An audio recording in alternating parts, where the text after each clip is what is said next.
The hour when children die. What is going on in Yemen? A busload of young boys was on a field trip. They were excited. Their summer session of school was over. This was to be the outing to celebrate the end of school.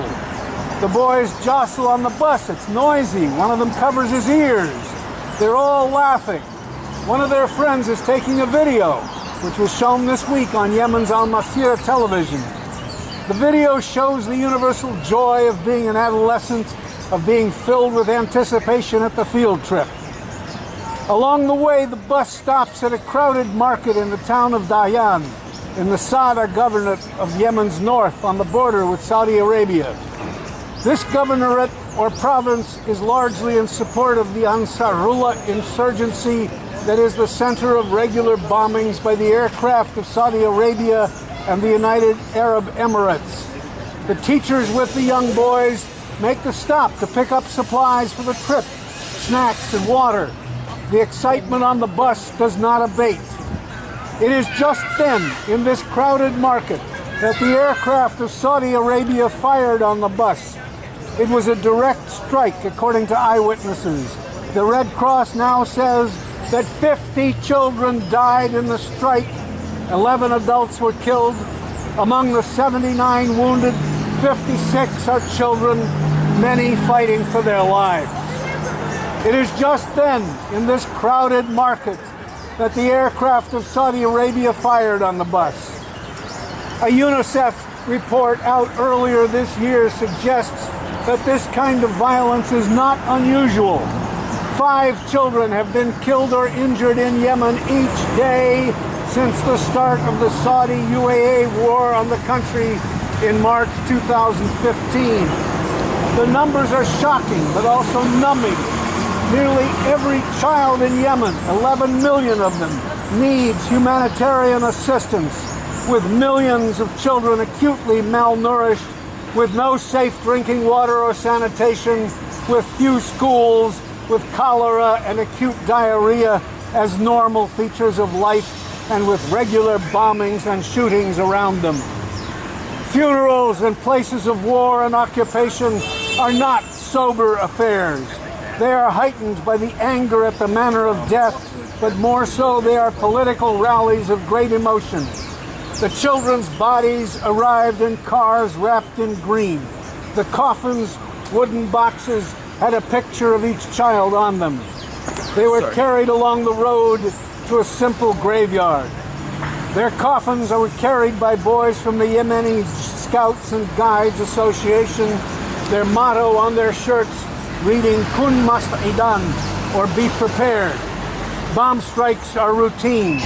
The Saudi and Emirati planes might have struck this funeral as they did in 2016 when they killed about 155 people in the Al Kubra Hall in Sana'a. Chants against Saudi Arabia rent the air. They were mingled with chants against the United States. No one in Yemen is fooled by the U.S. complicity in this war. War cannot be a clean operation. Remorse is not available from either Saudi Arabia or the United Arab Emirates. Both governments insist that the raid was legitimate and that, quote, war can't be a clean operation, unfortunately, unquote, as UAE Minister of State for Foreign Affairs Anwar Gargash put it in Dubai. The Saudis, like the Israeli government when it arrests and kills children, said that it is the Yemenis who are responsible for recruiting and training young children.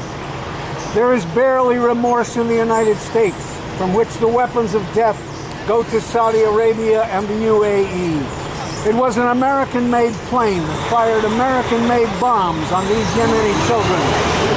Yemeni journalist Nasser Arabieh took a picture of part of the 500-pound Mark 82 bomb used to kill the children. This bomb is made by General Dynamics at its plant in Garland, Texas. In 2017, bombs from this factory in Texas made their way to resupply the arsenal of Saudi Arabia, whose free-fall bombs were getting low as a result of the war against Yemen. General Dynamics made millions of dollars on this sale.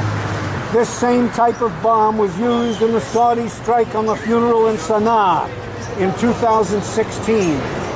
U.S. weapons firms have made hundreds of billions of dollars selling the weaponry to Saudi Arabia and the UAE.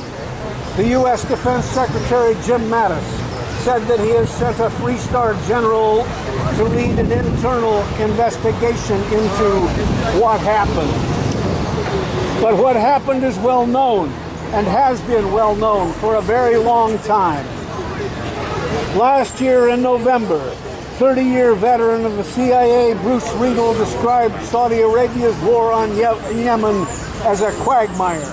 He said that it has become the worst humanitarian catastrophe in the world, and that if the Saudi blockade continues, 50,000 children could die in Yemen. A year before that, Riedel pointed his finger directly at Washington and London. In April 2016, he said frankly, if the United States of America and the United Kingdom tonight told King Salman of Saudi Arabia that this war on Yemen has to end, it would end tomorrow, because the Royal Saudi Air Force cannot operate without American and British support. In other words, any war crime committed in Yemen by the Saudis and Emiratis is a war crime committed by the governments in London and Washington, which continue to supply those monarchies with billions of dollars of deadly weaponry used to kill children on a school trip. Exit from this war? On September 6th, the various parties to this war will come to Geneva to try to restart impossible talks. The contending Yemeni parties have said that they will come to the table. It is obvious that this war is seen by Saudi Arabia and the UAE as a way to weaken Iran, although Iran's actual war in Yemen is dubious. Nonetheless, Iran has said that it awaits an invitation from the UN to come to Geneva. It would like to hold face-to-face talks with its adversaries with the UN as arbiter. Iran has submitted a 4-point plan to give the talks some heft, including an end to the aerial bombardments and an immediate ceasefire. There is no stomach in Saudi Arabia to take the Iran's offer seriously. In a recent article, the former CIA analyst Riedel says that this war in Yemen is the signature foreign policy initiative of King Salman and his son, the Crown Prince and Defense Minister Mohammed bin Salman. The Crown Prince, Riedel writes bluntly, has blemished his reputation by the reckless decision to intervene in Yemen and the humanitarian catastrophe it created. It is unlikely that Saudi Arabia, absent serious external pressure, will stop this war.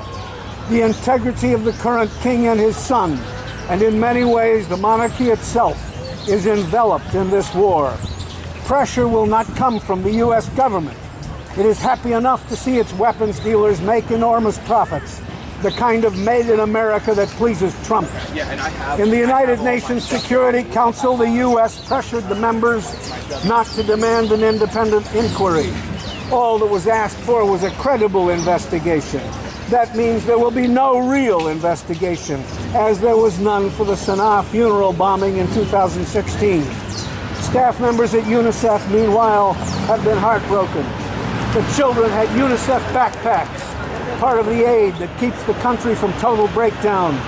There is obviously a war on children, said Juliet Touma of UNICEF. This is the hour when children die. This is the hour when adults fail them, the hour of bombings and impossible negotiation.